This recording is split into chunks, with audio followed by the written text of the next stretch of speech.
Okay, now we are live, Agneta, and now I have a really special person here, Agneta, and we are going way back in time. So when we start to know each other, we were in the corporate world, in the high heels and the fancy nails in Sweden, in Stockholm. And now we have Agneta here in Bali, and I'm here on the mountaintop in California.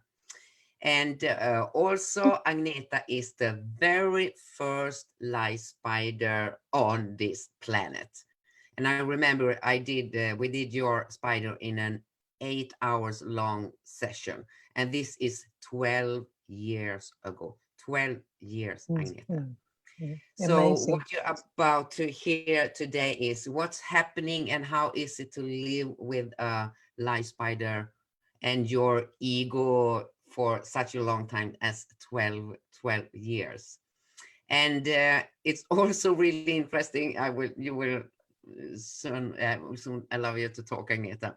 But it was so interesting. No And problem. in the end of this conversation, I will ask you to do a reflection about what have happened today.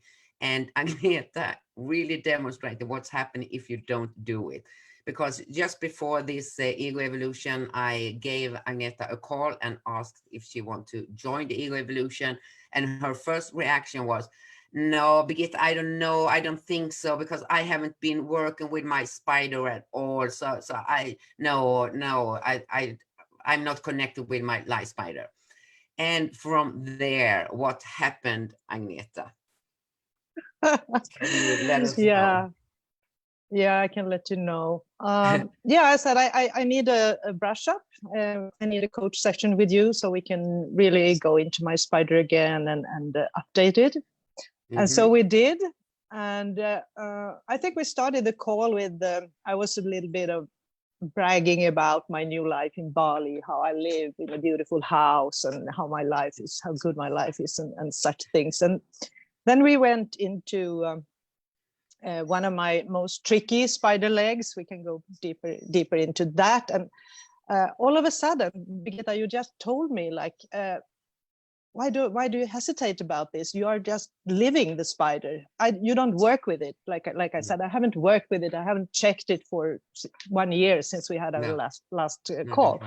But actually, I all of a sudden I realized that I'm really living the spider and all those 6 legs as well. So I just checked them out, all of them, one at a time, and I thought, in one way or another, I really do it.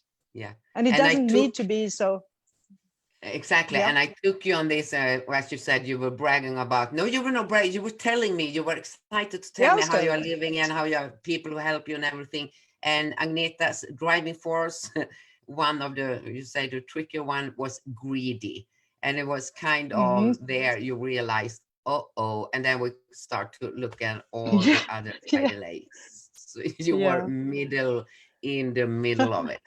So true. that was so much fun. But now you are more aware that you actually are living your spider in the fullest. I do. And really. Yes. And but now we are going to focus on, I think that was one of the hardest, I even remember, the hardest driving force for you to admit was the greedy driving force. Am I right? So why was that so tricky and hard for you? It was so long time ago, so I don't remember exactly if we first found out the intention. And I would say my intention, where greed is my driving force for the intention, create wealth and freedom. And but when you suggested that word like greed or greedy, I said, no, that's not me. I'm not a greedy person. You can ask anybody and they would tell I'm the most generous person they know, or at least one of them, with money and with the resources and caring and or whatsoever. But sooner or later I realized that I really, it's something in me that really wants the best. Sometimes I'm denying myself the best, but in my mind, I want to go to the best. Like I went for this house, like a beautiful mansion here in Bali. It's a very exceptional. I want the best. So, and then to get that result, you need a little bit of greed. Exactly. Yeah, And I think it that's was like that. also so typical when you say you deny it for you. I mean, that's a sign that it actually is your ego that's so scared to show up because it's scared to be rejected. And that's why you say, no, I'm not greedy. I'm the Yeah. most generous person in the world. For me, that's the biggest symptom, a sign, okay, here we got something. Yeah. So Yeah. Yeah. how is your ego feeling now when you actually allow it to be a part of your life? It's okay to be greedy.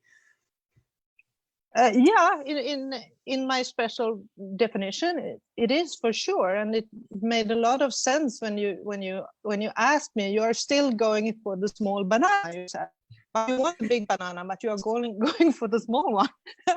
And then I could realize, yeah, it's something in I guess my self-worth, or something that I'm kind of denying myself, my birthright, like the assets in life, or something like that. And so I really feel like, yeah, I will grab a hold of this and really allow myself to be like greedy. Yeah. And No, to really I want the best, best things out of life, whatever area it is in. yeah, that's So it feels amazing. good, really good. Yeah. Okay, and we, as you said, we had a couple of spider sessions to just refresh your life spider. And as you told me just before we Yeah. started, you are just looking at your spider maybe every second, every third year or something, because it's so integrated in you. But Yeah. still, we found some, did some discovery, and that was a big hit home for you, Agneta. And Yeah. so I don't know if you want to share some of it at least. Yeah, of course I will do that.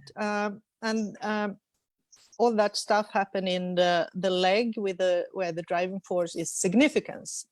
And when we started, I was in the corporate, I was running a advertising agency, I was in business, so that was used to be like my business leg. And during the years, I have like adjusted my business. I wanted to make my company more conscious, and so we changed both a little bit with the intention and also the life projects. But then I ended up here in Bali like 3 years ago, and I'm living here like a retired free woman, and life is pretty easy, and I don't like work in the ordinary way. But what I'm doing here, I kind of, I'm like a senior woman. I'm almost 64. And I'm like a mama here for the young people. So some people call me, like adopted me as a mama. And it's also like one of my roles to take care of people and whatsoever. And I was in a session and found out that this is one of my really good qualities, like being a nurturing person. And this word like big mama came up. Okay, so this is what I'm working. I'm a big mama here, and I remember, because I tried to sneak in that big mama in the driving force, to change to take away significance and change it for big mama. But then you said no, this is still your driving force. But okay, we had like big mama as an intention. Anyway. What I found out, I work a lot with myself and a lot about with my femininity and coming back to my true feminine power and such things. And I really realized I don't want to be a big mama anymore, because it prevents me so much from living my life fully as a woman and as a person and in my power. So in our last coaching session, we kind of we killed Big Mama and took it away. And I changed that intention to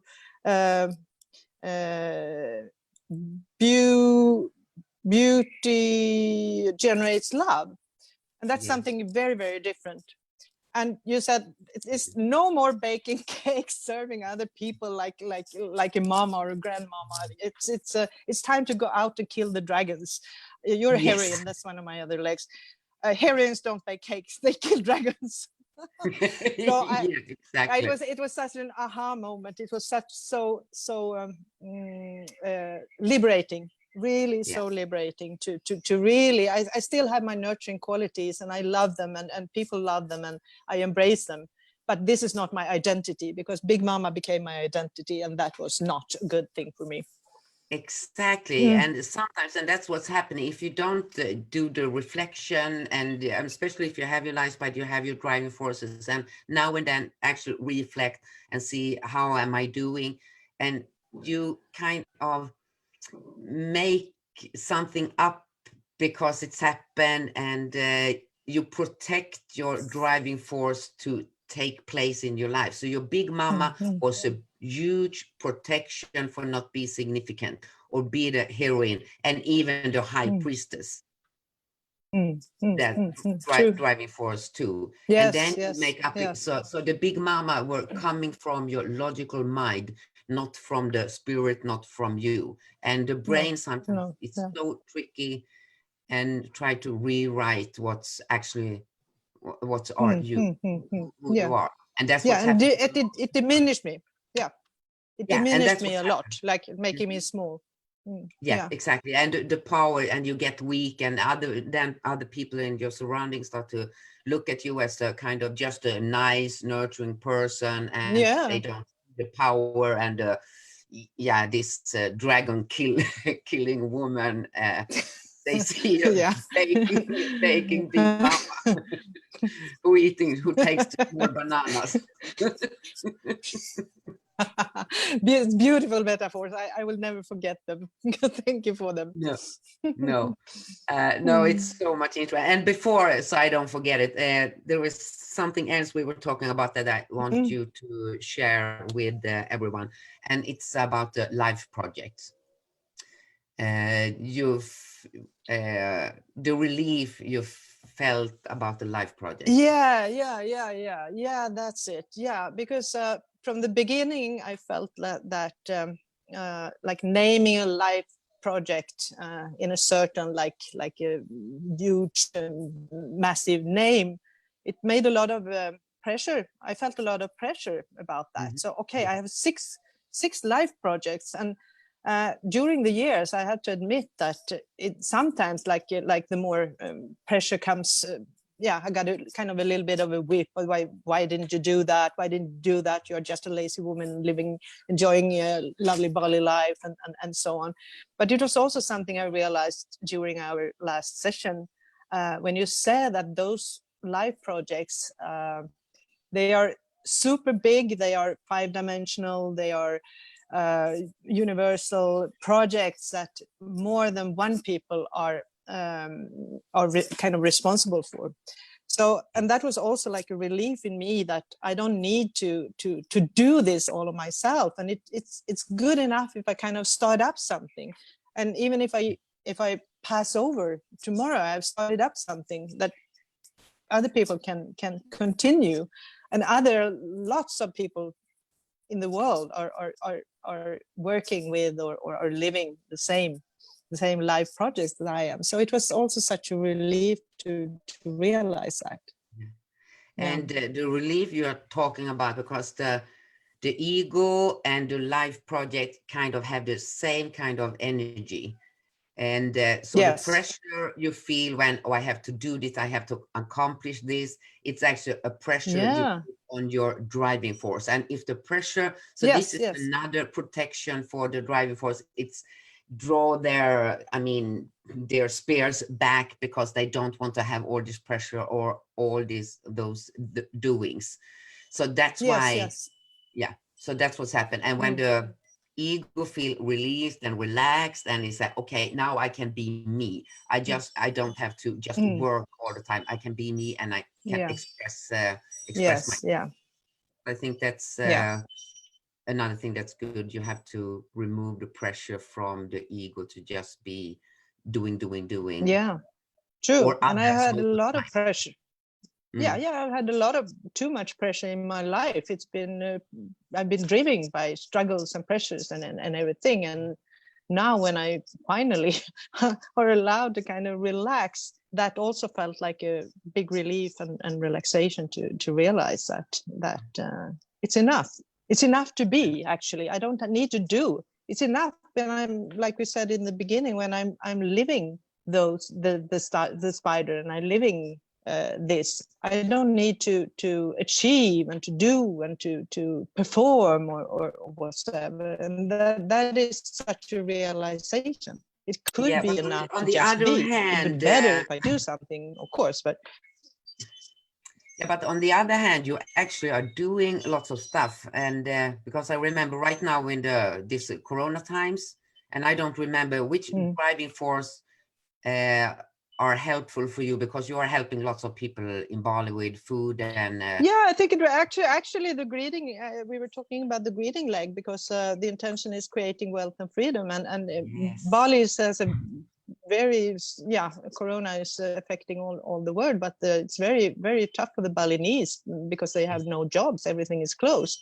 So what I'm doing, very small scale, like I'm kind of helping people financially in different projects and different individuals in my Balinese friends to really survive it. And it's also something, the life project we call Compassion Invest, and it was a very, very big one from the beginning. But right now, I kind of living it. This is also Compassion Invest. I invest my compassion and my money to a certain extent in good projects, like helping people to create wealth and freedom, for sure. Yeah.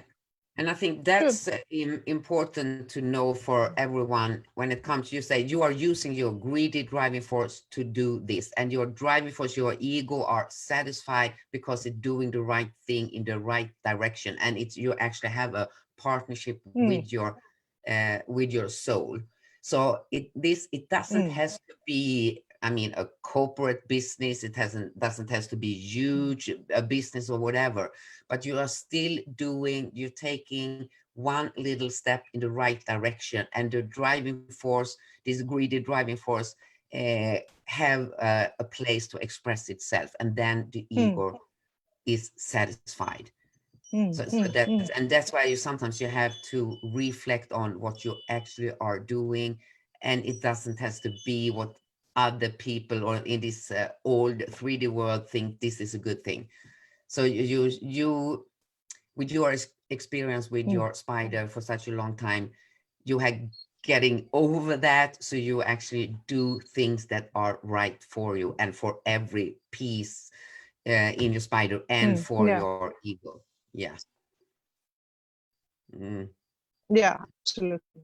And that is not only for the breeding leg. I have just checked out the other legs, and I can really understand that. And to one extent or another, I'm living all of the legs, and that feels so satisfying, so fulfilling, really. Really. No, it was amazing to see all the things you're doing, and you tried you tried for a little while to deny it until you realize, oh, I'm living it. And that's kind of that's the goal when you are talking about the wholeness. It's when you are fully integrated your ego with your soul, and you're taking action on that without valuing it has to be in a certain way, and then you feel this genuine life satisfaction. True. So, very true. Yeah, it's okay. The time goes fast when you are in I a know. conversation. So is there something specific you want to share with those who is listening, or an advice, or especially about the ego stuff? No, I think what I would like to share is that I'm so happy we did this. You invited me, so I got an opportunity to really kind of dig into this again, and had those revelations I told about earlier, and also the confidence that that's how it is. I'm here. I'm living it, really. And yeah, what I also considered was that even if it's gone 12 years since we started, so the ego or the driving forces, they are more or less the same. Even if I try to sneak out and cheat, you brought me back. You brought me back to significance, yes.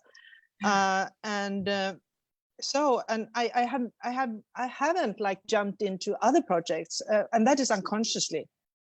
Because you got the opportunity to jump into different like business things or yeah, whatever it is.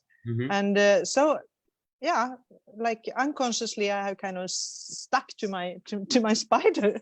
And that you is are stuck kind of, to yourself, Agneta. yes, of course. Yeah.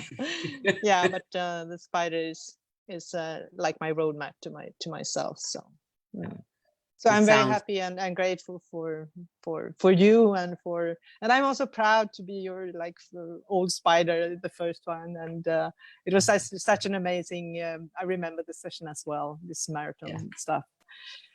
I do too. And you have a cat who's scared of me when we did it. Remember your cat? Yes, yeah. Aragon. He was Aragon. Yeah, he was how do you say it? Yeah, he really. Yeah, you know, when a cat comes and exactly. Really, the English word is gone. So anyway, the cat helped us in the process. Okay, so you can just stay here a little bit, but I will say thank you for being here, Agneta. It has been a pleasure. I mean, the whole way from I'm asking you until you are sitting here and are willing to share with everyone. So it's really my pleasure. And before we shut this down, I will say to you out there now, and take your time and sit down and do some reflection about all the sessions you have been listening to about the ego. Don't try to make anything up, just make a reflection and ask yourself, what has been the most important for me today? What has made an impact on me?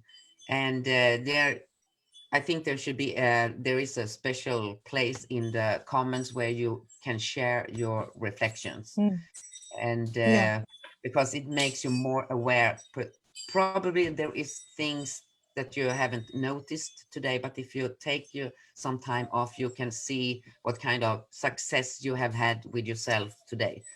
Like Agneta, she had to make some reflection to realize about, wow, I'm doing so well and so good. And the ego love to celebrate success. So yes, I know. I love to celebrate as well. Yeah. So by not making those reflections, you are stealing the joy from your ego. So satisfy your ego and let it know how successful you have been today. Yeah, I'll do that. And that's good. And you too. And I will do it. I will do it too, because it has been an exciting first day in the ego evolution for at least for me. And I hope can imagine. Congratulations to that. Yeah, it's so much fun. Okay, so for now, I wish you continue your day that just have started. And I am done with my day because it started getting dark. And then we see you all guys tomorrow again. So thank you for this and enjoy the rest of your day. Yeah. Thank you, Birgitta. Bye-bye. Bye-bye.